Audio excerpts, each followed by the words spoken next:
Hello and welcome back. Today we'll be breaking down the Orlando Magic as they are looking to trade a few pieces for first round picks, and I'll break down some stats, let you know how I feel about these players before the trade deadline, which ends February 10th. The Orlando Magic are looking to trade away Mo Bamba and Gary Harris and a few others for picks. Today I want to focus in on Mo Bamba and how we feel about him being offered up for a first round pick. The Orlando Magic are off to a rough start this season and are looking to get rid of some pieces to add in some more young talent. Let's start off with Mo Bamba.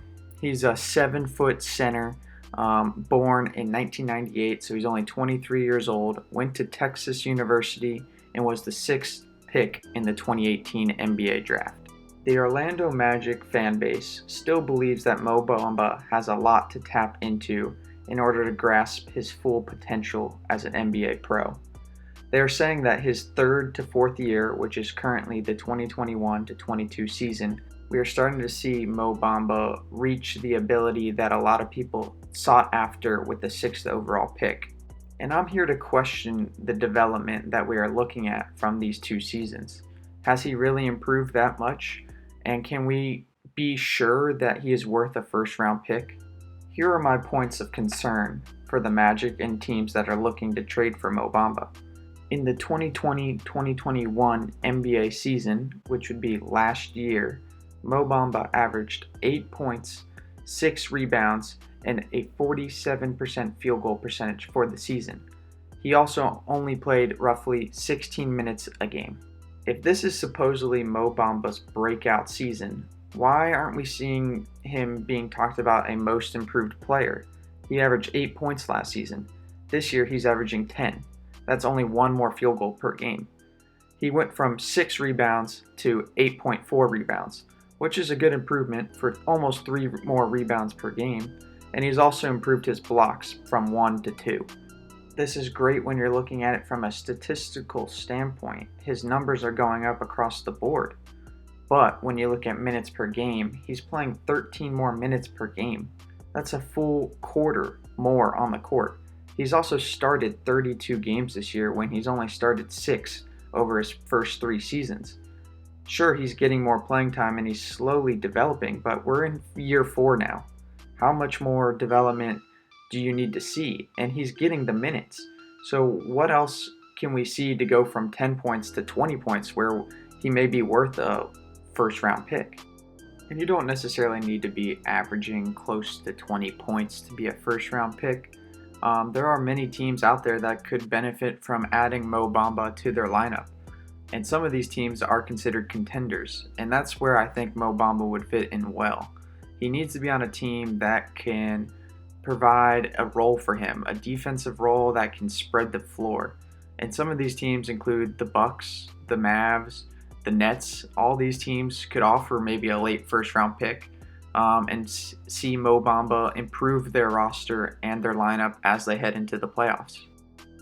But any of these teams that are kind of on the playoff bubble, or even just a young team like the Pistons or the Rockets, I don't believe should trade for Mo Bamba, because giving up a first round pick might be giving up a very valuable lottery pick in a future draft. So I'm thinking that he would have to go to either a contender with a late first round or be packaged in with some other players for a first round or a second round pick. And I've heard the argument that Mo Bamba has these intangibles that you just can't pass up on. He's a 7-foot center with a 7'10" wingspan that can block shots well and shoot a 3. That's impressive.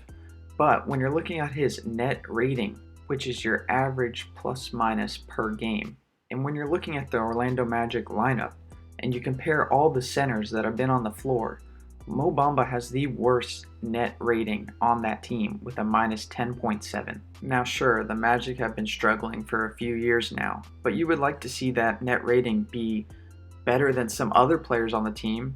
I mean, they're not winning games, so at least you could see a positive impact when he's on the floor. So something seems weird about Mo Bamba and his true value. Lastly, if you look at Mo Bamba's first 3 seasons in the league, 2 of those seasons, he barely played over 40 games a year. With a player at that height and size who's struggling to stay on the floor, it could be worrisome for a team willing to give up a first round pick that could end up being a lottery pick. There's just a lot to risk in this situation, and I feel that it may be too much to ask for, hoping for a good first round pick back if I was the Orlando Magic general manager. And when I compare Mo Bamba to some other players around his size and age, I feel like there's quite a big difference between solid role player and superstar. So if you're looking at some of these guys, I would think Jonathan Isaac, also a member of the Magic, Lauri Markkanen, now a Cavalier. You have Bam Adebayo. You also have Porzingis, DeAndre Ayton, Marvin Bagley. All these guys were about 3 or 4 classes in a row in terms of draft, and all within that early 20s age. And you could see that Bam Adebayo, DeAndre Ayton, both very solid players, know their role, know exactly what you can expect out of them, and no one's questioning whether they would be a first round pick if you traded for them. But if you're looking at Lauri, Isaac, Marvin Bagley, are those guys first round picks just because they were a top 10 pick 4 years ago? They're still young and still have talent, but I'm not sure if they're first round pick worthy.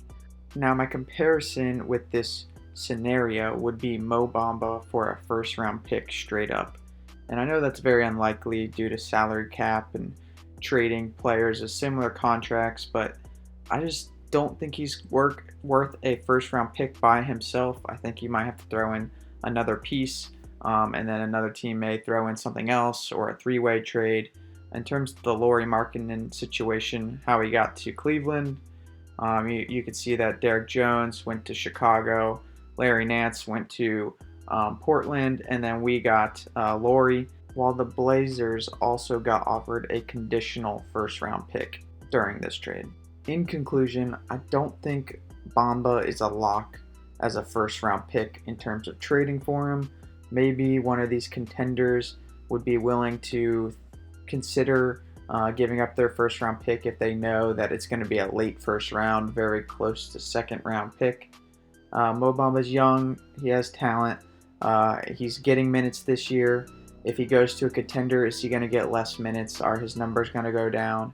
Is he still going to provide something for the team, whether it's starting or off the bench? I don't know. You guys let me know what you think in the comments below. Let me know who else you're looking to see videos on, as well as who might get traded before the deadline. And thank you guys for watching, and have a wonderful day. Peace.